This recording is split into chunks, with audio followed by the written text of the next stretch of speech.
அஸ்ஸலாமு அலைக்கும். சப்பாத்தி மீந்து போயிடுச்சுன்னா இந்த ரெசிபி கண்டிப்பாக ட்ரை பண்ணி பாருங்கள். நான் 7 சப்பாத்தி வச்சு பண்ண போகிறேன். அதுக்கு ஸ்டவ் ஆன் பண்ணிக்கோங்க. அதில் ஒரு பாத்திரம் வச்சு தேவையான எண்ணெய் ஊற்றிக்கோங்க. நான் 2 வெங்காயத்தை வந்து கட் பண்ணி போட்டிருக்கேன். அப்புறம் தேவையான அளவு உப்பு, ஒரு தக்காளி கட் பண்ணி ஆட் பண்ணிக்கோங்க. நெக்ஸ்ட்டு 1 டீஸ்பூன் அளவுக்கு இஞ்சி பூண்டு பேஸ்ட் ஆட் பண்ணிக்கோங்க. இஞ்சி பூண்டு வாசனை போனதுக்கப்புறம் மசாலா ஆட் பண்ணிக்கலாம். ஃபர்ஸ்ட் 1 டீஸ்பூன் அளவுக்கு மிளகாய் தூள் ஆட் பண்ணியிருக்கேன். உங்களுக்கு காரம் வேணால் என்ன எக்ஸ்ட்ரா ஆட் பண்ணிக்கோங்க. அப்புறம் 1 டீஸ்பூன் மஞ்சள் தூள், 2 முட்டையை வந்து உடச்சி ஊற்றிக்கிறேன். முட்டைக்கு மேலே கொஞ்சம் பெப்பர் போட்டுக்கலாம். முட்டை லைட்டாக வெந்ததுக்கப்புறம் இது போல் நல்லா மிக்ஸ் பண்ணி விட்டுருங்க.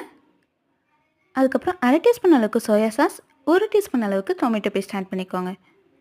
நெக்ஸ்ட்டு மசாலா ரெடி ஆயிடுச்சு. இப்போ நான் வந்து சப்பாத்தி நீல வாக்கில் கட் பண்ணி வச்சுருக்கேன். அதை இப்போ ஆட் பண்ணிக்கிறேன். சப்பாத்தி கூட நல்லா மிக்ஸ் பண்ணிவிட்டு லாஸ்ட்டாக கொத்தமல்லி தூவி இறக்குனீங்கன்னா சூப்பரான சப்பாத்தி நூடுல்ஸ் ரெடி. நீங்களும் கண்டிப்பாக ட்ரை பண்ணி பாருங்கள்.